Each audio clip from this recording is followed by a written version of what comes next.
leave it to Pierre LeBrun, man, for giving us some topics to talk about here today about the NHL's, I was gonna say the NHL's most coveted trade piece on the market right now, but I don't know if that's really accurate because Patrik Laine still exists, and we had those rumors a few days ago talking about the Carolina Hurricanes, but hey, there's another very big name on the block, and he's a guy who was drafted right after Patrik Laine at that same 2016 NHL Entry Draft. Let's talk today about PLD once again. Again, it's Jake Paul, bro. We're always talking about this player all the time. It's every day, bro. But we have ourselves Pierre LeBrun on the most recent episode of TSN's Insider Trading segment, going over a few teams whom he believes could be potential suitors for the third overall pick at that year's draft. And hey, I thought it'd be very cool to go over each of these individual teams and take a look at the circumstances and suggestions that Pierre LeBrun is bringing up here on this segment. So we're going over on the NHL Watcher's Twitter account because, of course, having the tweets on screen, reading along with it with the audience, that's probably a better way to go about it than me just spitting it off the top of my head. But we're going over the first team right here. I bring up the Anaheim Ducks, LeBrun says.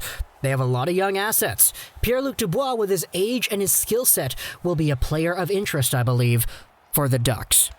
Now this, immediately, when I saw Pierre-Luc Dubois in Anaheim, I was thinking in my mind, okay, what potential lines could we have with this squad? We have Trevor Zegras, who's a good player, yeah. We have Jamie Drysdale on the back end, yeah, he's a good player for sure. But I'm thinking an all-French line of Comtois, Dubois, and Morin. Ooh, my goodness, get that QMJHL connection going back up there, baby.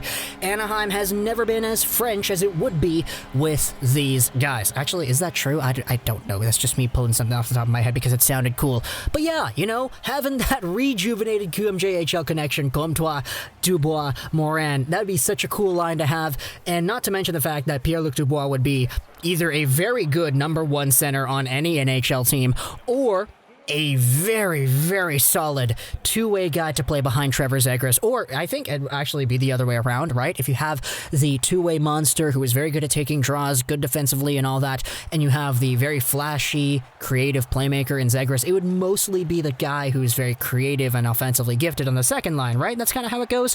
I'm not really too sure. Vancouver has it flipped around, so who knows? But for Anaheim, if they're in a position to trade away, I don't know, some assets that the Columbus Blue Jackets would want, it's not actually listed over here on the series of tweets, but I would assume, hey, first-round picks, good roster players right now. Who knows if there's a Ricard Mikhail or a Henrique or a Silverberg somewhere packaged in that. But of course, we're just talking about the hypothetical. Could I see Anaheim doing it? Hey, maybe if they're really willing to part with some of those other guys because, hey, Pierre-Luc Dubois is a good NHL player now. You would not really get off the hook just sending all futures. You would need to send something in the now for a Dubois. And that conversation carries over onto any of the other teams we're talking about here today. The next team Pierre LeBrun highlights in this insider trading segment is the LA Kings. They're another team with a lot of young assets. Now, they're pretty deep at center in terms of prospects, but that just may be something that Columbus needs in return.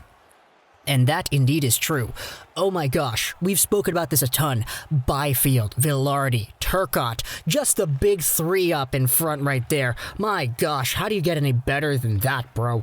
Seriously. Turcotte, Byfield, that's amazing. Add Vilardi into the mix, and things get very competitive very quickly. Not to mention all the other centers they have. Jared Anderson-Dolan, Akil Thomas, Tyler Madden, Kupari. There's some very good names over here for the LA Kings center core going into the long-term future that you're going to have to shift some of these guys to the wing.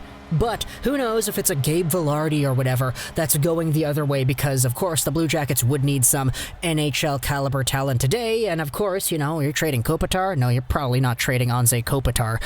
I mean, maybe you are. I don't know. Convince him that Ohio is going to be a great place for him, but, you know, that's probably the most unlikely situation out of all of this. But the Kings do have some very good prospects up at C, so if they want to send away some of those, maybe one of those that is a little bit closer to the NHL than another, it would actually make a little bit of sense here. Who knows if it's Byfield, bro? That would be actually, I think if you wanted to go 1-for-1 Byfield for Pierre-Luc Dubois, I don't even know if that's enough, bro. Like, that's kind of the main thing that I just pulled out of my own head there, because I don't know if it's Turcotte is going to be enough to get it done either. I would probably think that Byfield has more value, right? Is that fair to assume? But regardless, there are indeed some other teams over here that are gone over. The Winnipeg Jets, that's been out there. Can you trade one situation in Patrik Laine for another in PLD? I don't know how much there is to that, but that is out there, Pierre LeBrun does say. And I didn't make a video about this straight up, just one for one or with other stuff, Patrik Laine for PLD. We did make a video, though, talking about Pierre-Luc Dubois potentially getting traded to Canada, because there was an article a few days ago talking about the possibility of the Jets trading away Laine for Dubois, the Oilers trading away Nugent Hopkins for Dubois, and then the Calgary Flames trading away Johnny Gaudreau for Dubois.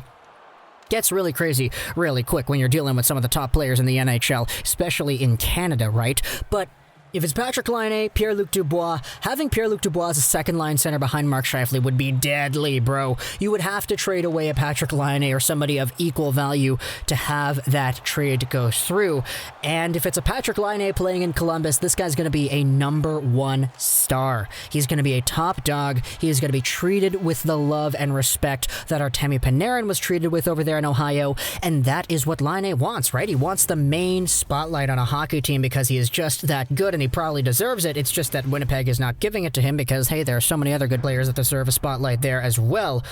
But yeah, you know, Laine playing with Texier and, I don't know, Foodie or whatever going into the long-term future, who knows how good that's going to be. But for PLD and Winnipeg, oof, you guys are going to become a very, very strong contender in the postseason if you have a very good Pierre-Luc Dubois as your second-line center. Moving Paul Stastny down to the third line, that's really cool. Or move Stastny to the wing for all I care. That'd be a really good way to go about things, and I wouldn't like that as a Canucks fan and a Habs fan, but, you know, we are just discussing the idea for the heck of it. The next team over here, as labeled by Pierre LeBrun, is interesting. It's the New York Rangers. What piece are they missing, and what could Dubois bring with all those talented wingers with the New York Rangers? I don't know if Columbus would want to trade with a rival, though. And that makes sense. The Rangers have wanted centers for a while, and we know that Ryan Strome is in a position where his certainty long-term isn't all too guaranteed.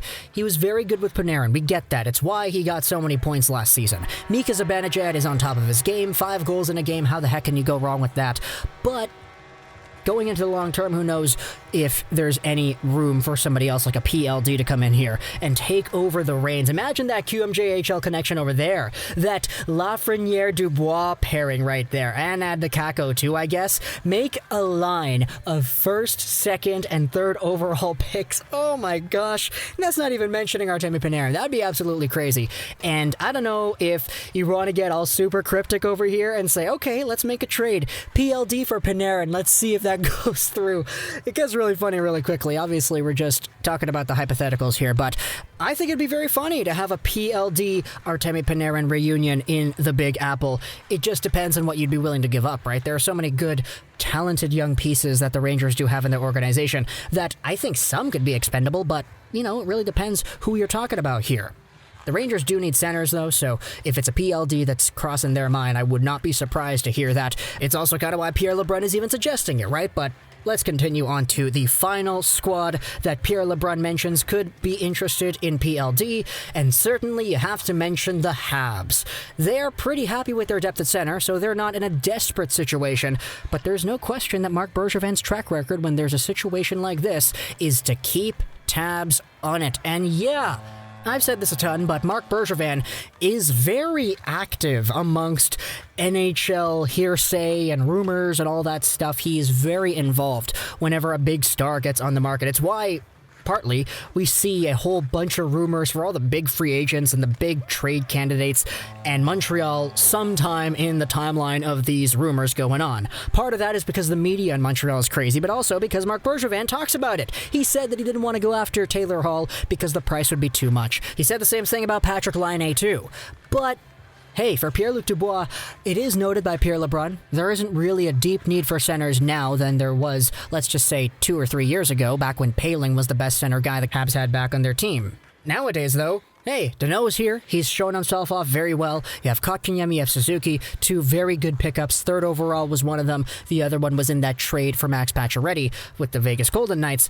But hey, you know, we've spoken about the PLD to Montreal thing before. A proposal that was coming up on TVA Sports' Facebook page was Caulfield and Danault for PLD, and we spoke about whether or not you would want to see that. That was a very popular video. Go over there, check it out if you haven't seen it already, but I wouldn't really think the Habs are going to be in on it just because they're already so good at their center core, but, you know, anything can happen, right? Especially with French-Canadian guys like Pierre-Luc Dubois. So talk to me in the comments what you think about this whole idea. The Anaheim Ducks, the LA Kings, the Winnipeg Jets, the New York Rangers, and the Montreal Canadiens. Out of these 5 teams, who would you rather see Pierre-Luc Dubois go to? And what would it be for?